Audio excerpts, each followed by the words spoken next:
नमस्कार दोस्तों, मेरे चैनल में आपका स्वागत है। आज मैं पनीर की सब्ज़ी बनाने जा रही हूँ। आइए देखते हैं इसको। पूरे एंड तक आप देखिएगा। जब आपको पसंद आए तो लाइक और सब्सक्राइब ज़रूर कीजिएगा हमारे चैनल को। और मैंने यहाँ पे देखिए पनीर को मैं छोटे टुकड़ों में काट ली हूँ। काट के मैं इसे थोड़ा सा मस्टर्ड ऑयल डाल के, स्वाद अनुसार नमक डाल के मैंने इसे ब्राउन होने तक पकने दिया था। पक गया है तो मैं इसे निकाल लेती हूँ छोटे से कटोरी में। और मैं ज़्यादा तेल यूज़ नहीं कर रही हूँ, थोड़ा ही तेल यूज़ कर रही हूँ यहाँ पे, क्योंकि ज़्यादा सारे में मिक्स होने पे वो तेल ज़्यादा हो जाता है तो सब्ज़ी का टेस्ट अलग हो जाता है। तो इसमें मैं थोड़ा सा तेल डालने के बाद से मैं इसमें 7 या 8 पीस काजू डाल दी हूँ। काजू डालने के बाद से मैं इसे अच्छी तरह से ब्राउन होने दूँगी। ब्राउन हो जाएगा तब मैं इसमें 6 प्याज और 2 गांठ लहसुन, 2 टमाटर मैं इसे अच्छे तरह से काट लूँगी। काटने के बाद से थोड़ा सा तेल में इसे 4 हरी मिर्च, लहसुन और प्याज को मैं इसे अच्छे तरह से मैं ब्राउन होने तक पकने दूँगी। और जब ये ब्राउन कलर में आ जाएगा तब मैं इसे जार में निकाल लूँगी। जार में निकाल के मैं इसका पेस्ट बना लूँगी। साथ में मैं इसे में काजू भी डाल के जार में पीस दूँगी अच्छे तरह से।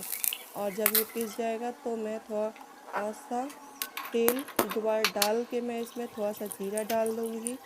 अब इसमें मैं जीरा डालने के बाद से थोड़ा सा हल्दी पाउडर डालूँगी। हल्दी पाउडर डालने के बाद से मैं इसमें स्वाद अनुसार नमक डालूँगी।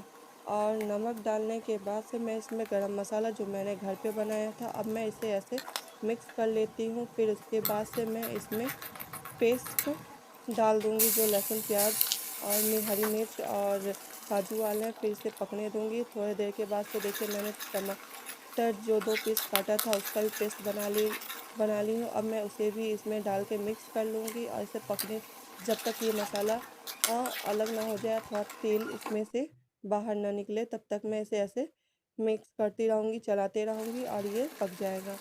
पकने के बाद से मैं इसमें थोड़ा सा पनीर मसाला मैं डाल दी हूँ और ये अच्छे तरह से मिक्स कर लूँगी। मिक्स करने के बाद से मैं इसमें सफल मटर डाला है, हरी वाली जो मार्केट में आती है वो मैं डाल दूँगी और उसको मिक्स कर लूँगी। मिक्स करने के बाद से 5 मिनट के लिए मैं ऐसे ढक के छोड़ दूँगी, जिससे ये मटर और मसाला मिक्स हो जाए और पक जाए। ग्रेवी बढ़ाने के लिए मैं इसमें 1 गिलास बस मैं पानी डाली हूँ।